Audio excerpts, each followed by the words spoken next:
Hey guys, Mad.Wonka here. I apologize for the long hiatus, but here we are for another amateur audiobook. Today, we're going to be doing Jim Butcher's Stormfront, Book 1 in the Dresden Files. It is by Penguin Books, Penguin Group, specifically Rock Books, I believe, is the publisher. And I did not write a single word of this, I just read it. So here we go, Chapter 1 of Stormfront. Chapter 1. I heard the mailman approach my door half an hour earlier than usual. He didn't sound right. His footsteps more heavily, jauntily, and he whistled. A new guy. He whistled his way to my office door, then fell silent for a moment. Then he laughed. Then he knocked. I winced. My mail comes through the mail slot unless it's registered. I get a really limited selection of registered mail, and it's never good news. I got up out of my office chair and opened the door. The new mailman, who looked like a basketball with arms and legs and a sunburned balding head, was chuckling at the sign on the door glass. He glanced at me and hooked his thumb towards the sign. "You're kidding, right?" I read the sign, people change it occasionally, and shook my head. "No, I'm serious. Can I have my mail, please?" "So, like parties, shows, and stuff like that?" He looked past me as though he expected to see a white tiger, possibly some skimpy-clad assistants, prancing around my one-room office. I sighed, not in the mood to get mocked again, and reached for the mail he held in his hand. "No, not like that. I don't do parties." He held on to it, his head tilted curiously. "So what? Some kind of fortune teller? Cards and crystal balls and things?" "No," I told him. "I'm not a psychic." I tugged at the mail. He held on to it. "What are you, then?" "What's the sign on the door say?" "It says Harry Dresden, wizard." "That's me," I confirmed. "An actual wizard?" he asked, grinning as though I should let him in on the joke. "Spells and potions, demons and incantations, subtle and quick to anger?" "Not so subtle." I jerked the mail out of his hand and looked pointedly at his clipboard. "Can I sign for my mail, please?" The new mailman's grin vanished, replaced with a scowl. He passed over the clipboard to let me sign for the mail, another late notice from my landlord, and said, "You're a nut, that's what you are." He took his clipboard back and said, "You have a nice day, sir." I watched him go. "Typical," I muttered, and shut the door. "My name is Harry Blackstone Copperfield Dresden. Conjure by it at your own risk. I'm a wizard. I work out of an office in Midtown Chicago. As far as I know, I'm the only opening practicing professional wizard in the country. You can find me in the yellow pages under wizards. Believe it or not, I'm the only one there. My ad looks like this: Harry Dresden, wizard. Lost items found, paranormal investigations, consulting, advice, reasonable rates, no love potions, endless purses, parties, or other entertainment. You'd be surprised how many people call just to ask me if I'm serious. But then, if you'd seen the things I'd seen, if you knew half of what I knew, you'd wonder how anyone could not think I was serious." The end of the 20th century and the dawn of the new millennium had seen something of a renaissance in the public awareness of the paranormal. Psychics, haunts, vampires, you name it. People still didn't take them seriously, but all the things science had promised us hadn't come to pass. Disease was still a problem, starvation was still a problem, violence and crime and war were still problems. In spite of the advance of technology, things just hadn't changed the way everyone had hoped and thought they would. Science, the largest religion of the 20th century, had become somewhat tarnished by images of exploding space shuttles, crack babies, and a generation of complacent Americans who'd allowed the television to raise their children. People were looking for something, I think they just didn't know what, and even though they were once again starting to open their eyes to the world of magic and the arcane that had been with them all the while, they still thought I must be some kind of joke. Anyway, it had been a slow month, a slow pair of months actually. My rent from February didn't get paid until the 10th of March, and it was looking like it might be even longer till I got caught up for this month. My only job had been the previous week when I'd gone down to Branson, Missouri, to investigate a country singer's possibly haunted house. It hadn't been. My client hadn't been happy with that answer, and had been even less happy when I suggested he lay off any intoxicating substances and try to get some exercise and sleep and see if that didn't help things more than an exorcism. I'd gotten travel expenses plus an hour's pay and gone away feeling I'd done the honest, righteous, and impractical thing. I heard later that he'd hired a shyster psychic to come in and perform a ceremony with lots of incense and black lights. Some people. I finished up my paperback and tossed it into the done box. There was a pile of red and discarded paperbacks and a cardboard box on one side of my desk, the spines bent and the pages mangled. I'm terribly hard on books. I was eyeing the pile of unread books, considering which to start next. given that I had no real work to do, when my phone rang. I stared at it in a somewhat surly fashion. We wizards are terrific at brooding. After the third ring, when I thought I wouldn't sound a little too eager, I picked up the receiver and said, "Dresden." "Oh, is this, Harry Dresden, the, wizard?" Her tone was apologetic, as though she were terribly afraid she would be insulting me. No, I thought, it's Harry Dresden, the, lizard. Harry the wizard is one door down. It is the prerogative of wizards to be grumpy. It is not, however, the prerogative of freelance consultants who are late on their rent, so instead of saying something smart, I told the woman on the phone, "Yes, ma'am, how can I help you today?"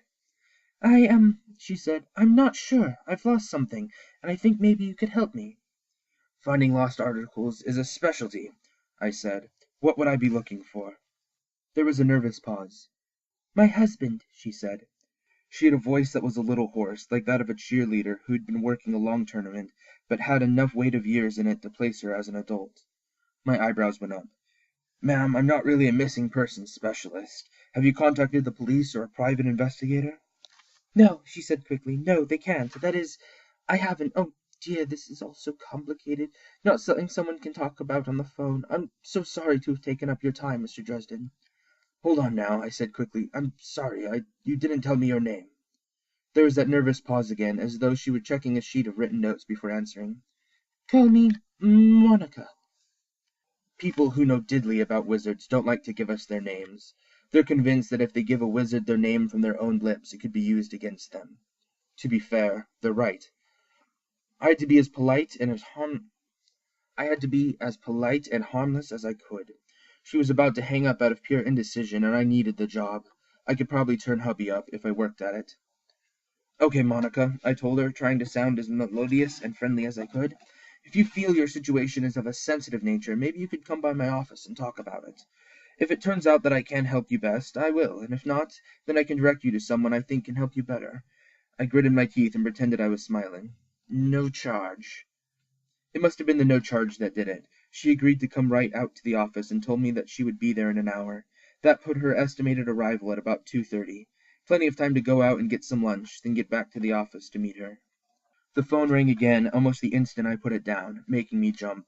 I peered at it. I don't trust electronics. Anything manufactured after the 40s is suspect, and doesn't seem to have much liking for me. You name it, cars, radios, telephones, TVs, VCRs, none of them seem to behave well for me. I don't even like using automatic pencils. I answered the phone with the same false cheer I had summoned up from Monica husband missing. "This is Dresden. May I help you?" "Harry, I need you at the Madison in the next 10 minutes. Can you be there?" The voice on the other end of the line was also a woman's, cool, brisk, businesslike. "Why, Lieutenant Murphy," I gushed, overflowing with saccharine. "It's good to hear from you, too. It's been so long." "Oh, they're fine, fine. And your family?" "Save it, Harry. I've got a couple of bodies here, and I need you to take a look around." I sobered immediately. Karen Murphy was the director of special investigations out of downtown Chicago, a de facto appointee of the police commissioner to investigate any crimes dubbed unusual. Vampire attacks, troll maraudings, and fairy abductions of children didn't fit in very neatly on a police report, but at the same time people got attacked, infants got stolen, property was damaged or destroyed, and someone had to look into it. In Chicago, or pretty much anywhere in Chicagoland, that person was Karen Murphy. I was her library of the supernatural on legs and a paid consultant for the police department. But 2 bodies, 2 deaths by means unknown, I hadn't handled anything like that for her before. "Where are you?" I asked her. "Madison Hotel on 10th, 7th floor." "It's only a 15-minute walk from my office," I said. "So you can be here in 15 minutes. Good." I said. I looked at the clock. Monica, no last name, would be here in little more than 45 minutes. I've sort of got an appointment. Dresden, I've sort of got a pair of corpses with no leads and no suspects, and a killer walking around on the loose. Your appointment can wait." My temper flared. It does it occasionally. "It can't, actually," I said, "but I'll tell you what. I'll stroll on over and take a look around, and be back here in time for it." "Have you had lunch yet?" she asked.